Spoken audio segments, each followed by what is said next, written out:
আপনারা দেখছেন news now, খবরের নতুন ভাষা। জনগণের দ্রুত চিকিৎসা পরিষেবার কথা মাথায় রেখে বামুটিয়া প্রাথমিক স্বাস্থ্য কেন্দ্রে বিধায়ক এলাকা উন্নয়ন তহবিলের অর্থায়নে প্রায় ১৪ লক্ষ টাকা ব্যয়ে অত্যাধুনিক অ্যাম্বুলেন্স প্রদান করলেন বামুটিয়ার বিধায়ক নয়ন সরকার। অক্সিজেন, এসি সহ বিভিন্ন আধুনিক সুবিধা রয়েছে অ্যাম্বুলেন্সটিতে। অনুষ্ঠানে উপস্থিত ছিলেন বিধায়ক নয়ন সরকার, মোহনপুর মহকুমা শাসক শান্তনু বিকাশ দাস এবং স্বাস্থ্য কেন্দ্রের ইনচার্জ ডক্টর শুভ্রজিৎ বণিক রায় সহ অন্যান্যরা। উল্লেখ্য, বিধায়কের বাবা তথা প্রাক্তন বিধায়ক হরিচরণ সরকারও তার সময়ে এই স্বাস্থ্য কেন্দ্রে একটি অ্যাম্বুলেন্স প্রদান করেছিলেন। পাশাপাশি ক্লাব ও এনজিওর জন্য শববাহী গাড়ি দেওয়ার আগ্রহ প্রকাশ করেন বিধায়ক। স্বাস্থ্য কেন্দ্রে যাওয়ার বেহাল রাস্তা সংস্কারেরও আশ্বাস দেন তিনি।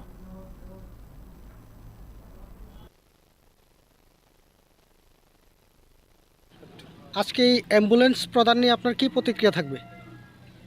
বিধায়ক এলাকা উন্নয়ন তহবিলের অর্থ থেকে প্রায় ১৪ লাখ টাকা ব্যয়ে বামুটিয়া প্রাথমিক স্বাস্থ্যকেন্দ্রে একটা অ্যাম্বুলেন্স প্রদান করি। এলাকাবাসীর দীর্ঘদিনের দাবি যে একটা অ্যাম্বুলেন্স আছে, এটা অনেকটা যদিও পুরান হয়েছে। যখন আমার বাবা বিধায়ক ছিলেন এই এলাকার, বামুটিয়ার বিধায়ক হরিচরণ সরকার ছিলেন, উনি থাকাকালীন সময়ে বিধায়ক এলাকা উন্নয়ন তহবিল থেকে ২০১৭ সালে সম্ভবত একটা অ্যাম্বুলেন্স প্রদান করেছিলেন। আজকে প্রায় ৯ বছর হয়েছে আমি বিধায়ক হয়েছি জনগণের আশীর্বাদে। তো আমি আজকে বিধায়ক এলাকা উন্নয়ন তহবিলের অর্থে এখানে যারা এই এলাকার যারা রুগী আছেন তাদের সুবিধার্থে, যে আমাদের বামুটিয়া থেকে জিবি যাওয়ার দূরত্ব যে রেফার করলে সেই ক্ষেত্রে যাওয়ার ক্ষেত্রে যাতে রুগীদের কোনো অসুবিধা না হয় তার জন্য আমি আজকে অ্যাম্বুলেন্স প্রদান করি।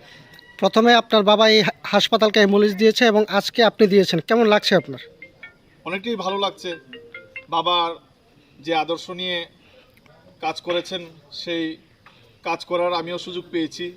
জনগণ আমাকে সুযোগ দিয়েছেন, বামুটিয়ার জনগণ, আপামর জনগণ ২৩ নির্বাচনে।